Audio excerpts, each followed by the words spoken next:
the introduction to the counting module. So as you've been looking down the list of modules, this one might have been puzzling to you because, of course, everyone knows how to count.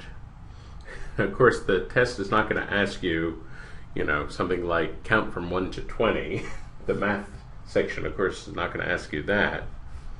This kind of counting measured on the test concerns problems such as, in how many ways can 4 novels and 3 reference books be arranged on a shelf so that blah blah blah, that some kind of condition about the novels are on the outside, the reference books on the inside, or different orders, this sort of thing.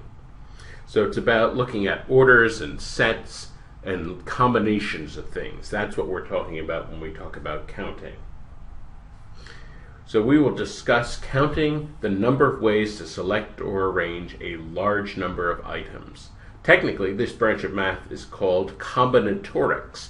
That's kind of a fancy, scary word, so we just use the simpler word counting. Technically, what we're learning in this module, though, is elementary combinatorics. In this lesson, we will just discuss a few introductory points. The first concerns the seemingly simple words and or.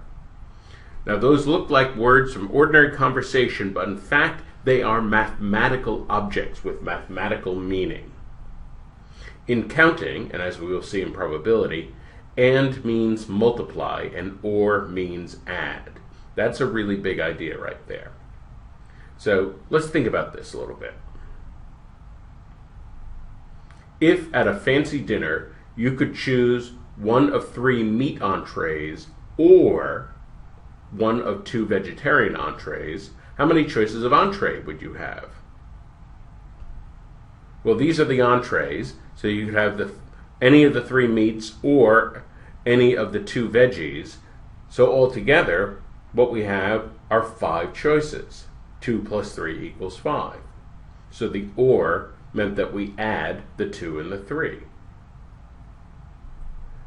By contrast, if you could choose one of 3 options, now we don't care whether they're veggie or meat or whatever, but we have 3 entrees and we can pick one of 2 desserts to go with it, how many entree plus dessert combinations are there now?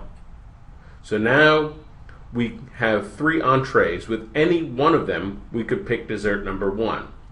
Or with any one of them, we could pick dessert number 2.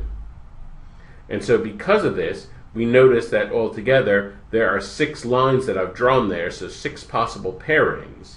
And so here the number of possibilities is 2 times 3. The word and meant that we multiplied the 2 and the 3. So this is a really big idea, a fundamental idea to keep in mind, that or means add and means multiply. Another important idea is listing the items you need to count. So for example, if you have to make a bunch of arrangements, start listing sample arrangements. Now in the test, it's going to be extremely rare that you would be able to solve a counting question simply by listing all the possibilities. Often, as we'll see, there are going to be hundreds, sometimes even thousands of possibilities. So it would be impossible to make a list in any kind of time-efficient way. But listing possibilities is often a good first step that will give you insight into which approach to take. So often if you're stuck in a counting problem, listing the first few possibilities is one way to start thinking about, gee, what method is going to work best here?